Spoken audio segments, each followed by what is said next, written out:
It's the Worst of the Riot podcast. Thanks for joining us. Isaiah, I thought this was cool. I don't know if you ever heard of the Pensacola Blue Wahoos. Haven't heard of them. They're a minor league baseball team. They have a stadium that is pretty well regarded because it's right on the coast there, so you can see the ocean, the Gulf from the stadium and whatever. And they have put up their stadium. You can rent it on Airbnb. You could stay the night at the Pensacola Blue Wahoos minor league baseball stadium. It's expensive. I can only imagine. I mean, it's worse than you probably think. How much would you pay for that? Not very much. To stay there? Yeah. I'm not paying over, I don't even know. It sounds like a lot. $100 $100 a night. Not even as much as a regular hotel. No, I would rather stay at a regular Airbnb than have to go through all of that. Sounds like too much for me. And I'm not someone who, if I'm going to Pensacola, I'm not hanging out at their minor league baseball facility the whole time. It's one of, I'm going to Pensacola later this year. It's one of the top reviewed things in the city. See, I'd rather Which probably doesn't say much about the city, actually. That's what I'm thinking. Isn't Pensacola on the beach? Yeah. I would just want to be at the beach the whole time. Yeah. And you don't even like the sand. The Airbnb to stay at the Pensacola Blue Wahoos minor league baseball stadium overnight, $5,000. Not worth it. You'd have to split that a lot of ways before it really worked out. But, there's a lot on Airbnb now. There's so many different, odd places you could stay the night. And so I'm thinking, Isaiah, if you could turn anything into an Airbnb and stay there, what would it be? It's a good question. I've always thought that the, treehouse ones. Since I was a little kid. Yeah. That'd be cool. The fancy tree houses. There's some not so far from us that I've considered. You stayed in? Although I've considered, but they are surprisingly expensive. Oh, I can imagine they are. Yeah. But that if I was going to do a weird Airbnb, that one would seem cool. That sounds like a cool one. Yeah. Do the castles interest you? Those are popular. Not so much. What if it's a romantic getaway? I would rather have one of those cool ones where I'm in the woods. Yeah. And I have a little pool connected to it. I don't know. There's a bunch of cool ones that you see on TikTok and whatnot online. Yeah. That I would prefer over a castle look. Okay, I'll keep that in mind. There you go. If you're going to rent one for me. Yeah. For me, this sounds fun, right? Because it's just unusual. And I bet you'd get a great night of sleep. What about the interior of a dam? Interesting thought. If you could stay the night in the Hoover Dam, think about how dark it would be. Pitch black. You could have it. That sounds fun. You get the water trickling. A good night. Yeah, that's right. I wonder what the sounds you would hear in there would be. I think that would be cool. What else? What else would be a good? What if you could stay on the top of a skyscraper? Actually. Oh, you mean a penthouse? No, but outside, under the stars of a skyscraper. Oh, you're saying a penthouse rooftop vibe, maybe?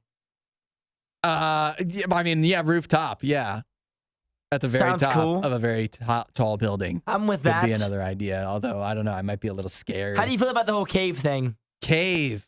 That seems like you'd get a good night of sleep, restful, because it'd be so dark down there. See, but I always think cave, I think bugs. Snakes. And so it's kind of a... Fish. Yeah. That kind of thing. Damp. Yeah, I don't know. I think that could be cool. I think it could be. Depends on how the accommodations inside the cave are. I don't know if I have any others. What about how about this? People do this turn them into houses, old missile silos. Missile silos. Yeah, I've seen the container houses. Yeah. I've never seen the missile silo Once houses. again, you go deep underground, you're going to get a good night of sleep because it's going to be so calm down there. So I think if you want a good night of sleep, those are some good options. If you want to have a fun time, why Airbnb is less interesting. Just have a night out. Just go do stuff. I agree. Yeah. I always think wherever you're staying, it doesn't matter. Because if wherever you're going, you're going to spend more time outside of the Airbnb, more time outside of the hotel room than you do at it anyway. Yeah. Whenever I go anywhere, if I'm doing a trip with some of my friends, I'll go as cheap as you want to go. Yeah. Because I plan on only sleeping there. And so when I get back into the room, I'm immediately going to bed. When I wake up in the morning, I'm immediately leaving the room. I'm not hanging out there all day. I'm mostly with you. As long as it's clean, the bed is nice. I don't even really need a good TV. No, I'm not gonna turn it on. Yeah. I've stayed at some janky places. Some absolutely ridiculous places because I knew that by the time I got back and I was tired, I wouldn't care anyway. Yeah. I would just lay down in that bed, in that nasty hotel bed. Uh-huh. Yeah.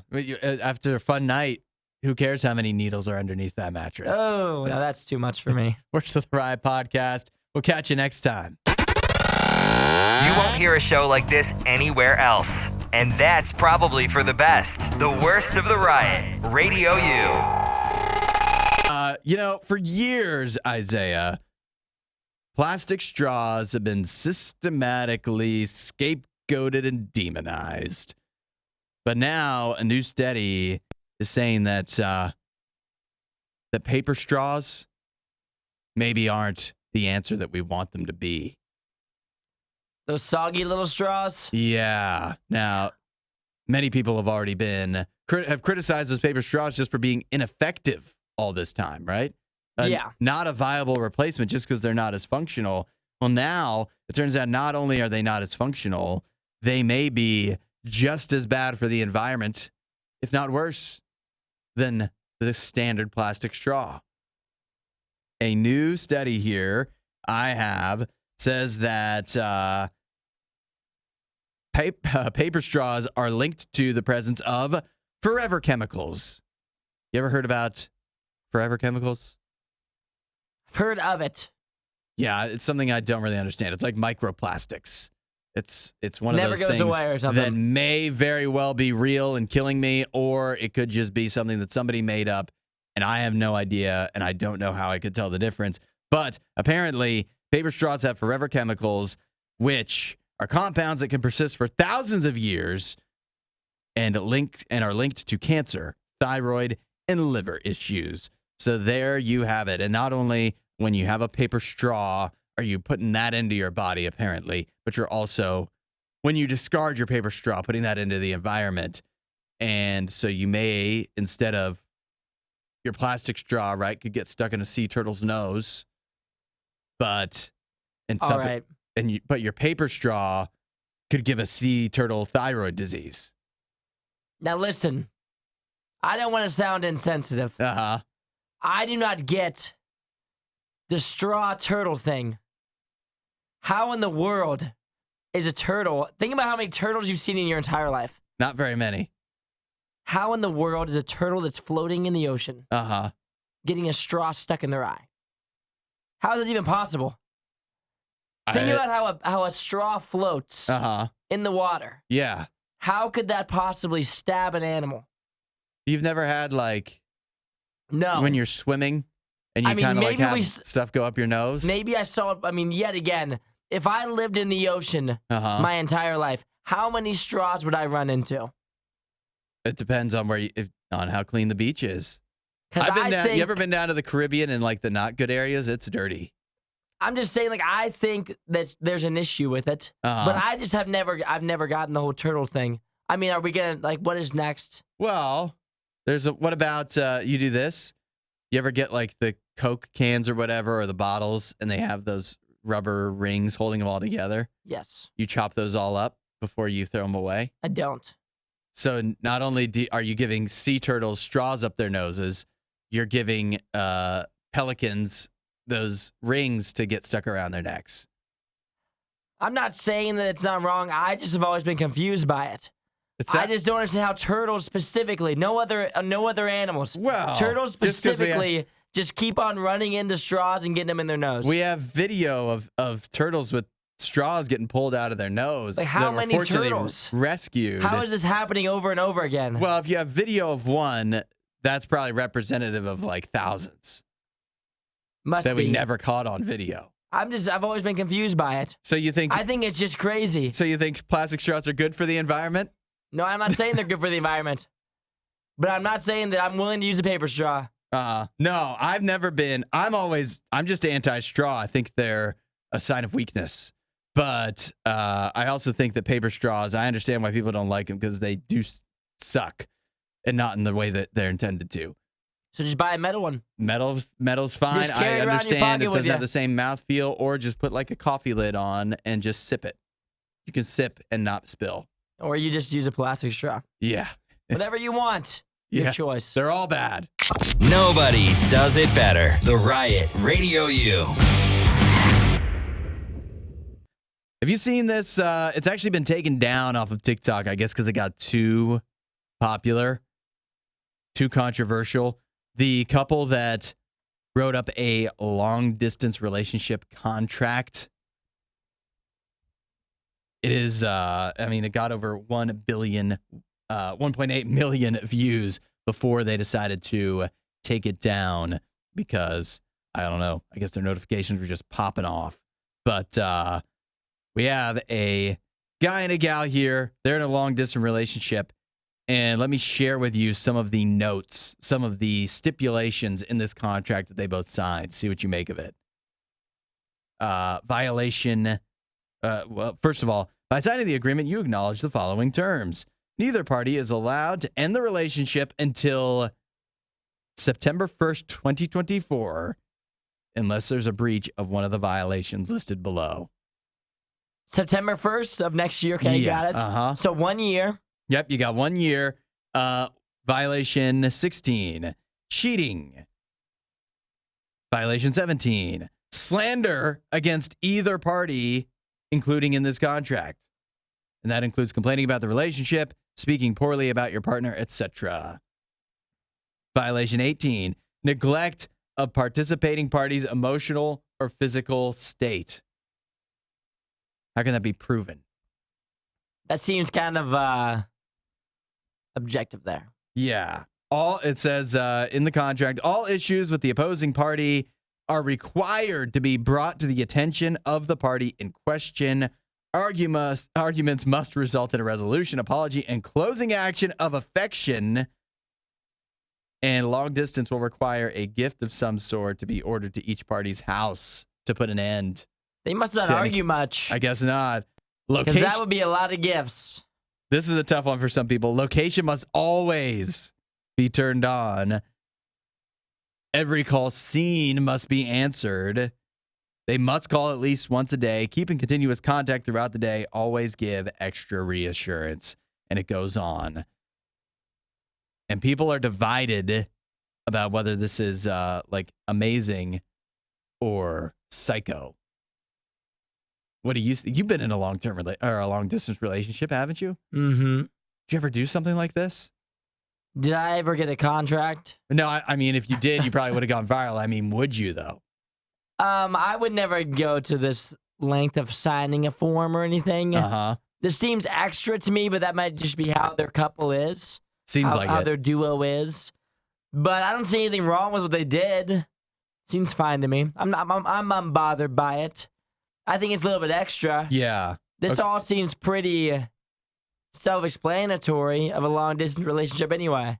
Yeah. Everything they said, it's not like they're saying anything crazy. No, nothing is too egregious, but it does, it just depends on how often you want to keep in touch, what your level of talking to each other is.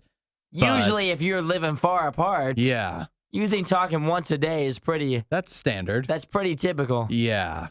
But to have it all written out as if you breach that, if you miss a day, then that could be... Then you have to go through the next legal avenue. Which is the end of the relationship. Which means sending the other one a gift because you don't talk to him one day. It sounds like that's kind of tough. It just feels like a lot. So if you're in a long distance relationship and the gal brings this to you, are you signing? It's fine with me. That's fine with you? Because I know it doesn't actually mean anything. What does this mean? Yeah. What happens? If I slander you, then what? You break up with me. Oh, no. If I slander you... As if that wouldn't happen anyway. Exactly. Whether I sign that contract or not, if I neglect the participating party's emotional or physical state, whether I sign that thing or not, it should be the same result. I guess you're breaking up with me. So Yeah, if you want me to sign this thing, we can sign it. It's also been pointed out that it's not notarized, so it's not legally binding anyways. And if I want to break up with you before September 1st of next year, guess what I'm going to do? I'm going to do it anyway. This is Radio U's Worst of the Riot. How early is too early to start putting together a birthday list?